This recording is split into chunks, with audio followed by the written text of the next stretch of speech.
మన రాష్ట్రంలో ఈ నగరంలో ఎన్నో శివాలయాలకి వెళ్ళాను, కానీ కోనేరు పక్కన ఉన్న శివాలయం అంటే ఇది ఒకే ఒక శివాలయం అని నాకు ఇప్పుడు కాకపోతే మహాశివరాత్రి రోజు ఇక్కడికి రావడానికి ఇప్పుడు నాకు ప్లాన్ చేస్తున్నాను.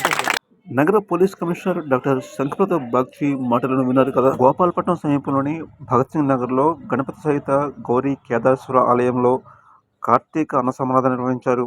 ఈ కార్యక్రమానికి ముఖ్య అతిథిగా చేసిన నగర పోలీస్ కమిషనర్ డాక్టర్ శంకరప్రతాప్ బాగ్చి మాట్లాడుతూ, ఈ ఆలయ కమిటీ పిలుపు మేరకు ఇక్కడికి రావడం జరిగింది.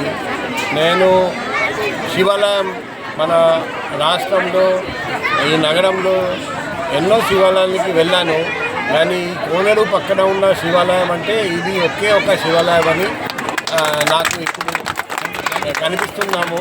ఈ కోనేరు వల్ల చల్లటి గాలి రావడం, మన ప్రశాంతమైన వాతావరణం, ఇటువంటి వాతావరణం ఉంటేనే మనం మన పూజ శాంతియుతంగా పూజ చేయొచ్చు, దేవుని స్మరించుకొని ధ్యానం చేయొచ్చు.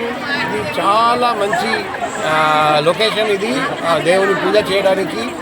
తర్వాత ఈరోజు చూస్తే వేల మంది భక్తులకు అన్నదానం జరగడం, అది ఆలయ కమిటీ సభ్యులందరికీ పాదాభివందనలు తెలియజేస్తున్నా. ఇలాగే మీరు ఇటువంటి మంచి కార్యక్రమం జరుపుతూ ఉండాలి, భక్తులను పిలిపించి ఇలా అన్నదానం చేయాలి. అండ్ నేను ఇంతవరకు నాకు తెలియదు, లేకపోతే మహాశివరాత్రి రోజు ఇక్కడికి రావడానికి ఇప్పుడు నాకు ప్లాన్ చేస్తున్నాను. వీళ్ళు అయితే ఆ రోజు వస్తాము. మీ కమిటీ సభ్యులు, ఆలయ కమిటీ సభ్యులు అందరికీ ఇలాగే ఇటువంటి మంచి పనులు చేస్తూ ఉండాలి. డివోషన్ భక్తితో దేవుని పూజ చేస్తూ ఉండాలి. సంప్రదాయం ప్రకారంగా దేవుని శివుని ఆశీస్సులతో భక్తులు అందరూ ఆయుర ఆరోగ్యంతో ఉండాలని కోరుకుంటూ మరొకసారి ఆలయ కమిటీ సభ్యులందరికీ మనస్ఫూర్తిగా ధన్యవాదాలు, శుభాకాంక్షలు తెలియజేస్తూ